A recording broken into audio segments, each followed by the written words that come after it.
നമസ്കാരം, സഹ്യ ന്യൂസിലേക്ക് സ്വാഗതം. അമ്മയിൽ കൂട്ടരാജി.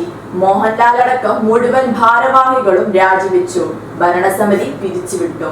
ഹേമ കമ്മിറ്റി റിപ്പോർട്ടിനും അതിനു പിന്നാലെ ഉയർന്ന ലൈംഗികാരോപണങ്ങൾക്കും പിന്നാലെ താരസംഘടനയായ അമ്മയിൽ കൂട്ടരാജി. പ്രസിഡന്റ് മോഹൻലാൽ അടക്കമുള്ള മുഴുവൻ ഭാരവാഹികളും രാജിവെച്ചു. അമ്മയുടെ ഭരണസമിതി പിരിച്ചുവിട്ടു. ഇന്ന് ചേർന്ന ഓൺലൈൻ യോഗത്തിലാണ് തീരുമാനം. റിപ്പോർട്ടിന് പിന്നാലെയുണ്ടായ വെളിപ്പെടുത്തലുകളെ തുടർന്ന് സംവിധായകൻ രഞ്ജിത്ത് ചലച്ചിത്ര അക്കാദമി ചെയർമാൻ സ്ഥാനവും നടൻ സിദ്ദിഖ് താരസംഘടനയായ അമ്മ ജനറൽ സെക്രട്ടറി സ്ഥാനവും രാജിവെച്ചിരുന്നു. നടി രേവതി സമ്പത്ത് ഉയർത്തിയ പീഡന ആരോപണത്തെ തുടർന്നാണ് സിദ്ദിഖ് രാജിവെച്ചത്. ബംഗാളി നടി ശ്രീലേഖ മിത്രയുടെ വെളിപ്പെടുത്തലുകൾക്ക് പിന്നാലെയാണ് രഞ്ജിത്ത് ചലച്ചിത്ര അക്കാദമി ചെയർമാൻ സ്ഥാനം രാജിവെച്ചത്.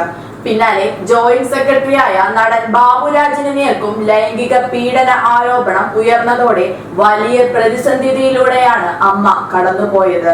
വിഷയത്തിൽ പരസ്യ പ്രതികരണവുമായി നടൻ ജഗദീഷ് അടക്കമുള്ള താരങ്ങൾ എത്തിയതും അമ്മയിൽ സംഭവിച്ച ഭിന്നത മറനീക്കി പുറത്തു വന്നതിന് ഉദാഹരണമായി. ജയൻ ചേർത്തല അടക്കമുള്ള അംഗങ്ങളും അമ്മയുടെ നേതൃത്വത്തിനെതിരെ രംഗത്തെത്തി. അമ്മയ്ക്ക് വീഴ്ച സംഭവിച്ചുവെന്ന് നടൻ പൃഥ്വിരാജ് കഴിഞ്ഞ ദിവസം തുറന്നടിക്കുകയും ചെയ്തു.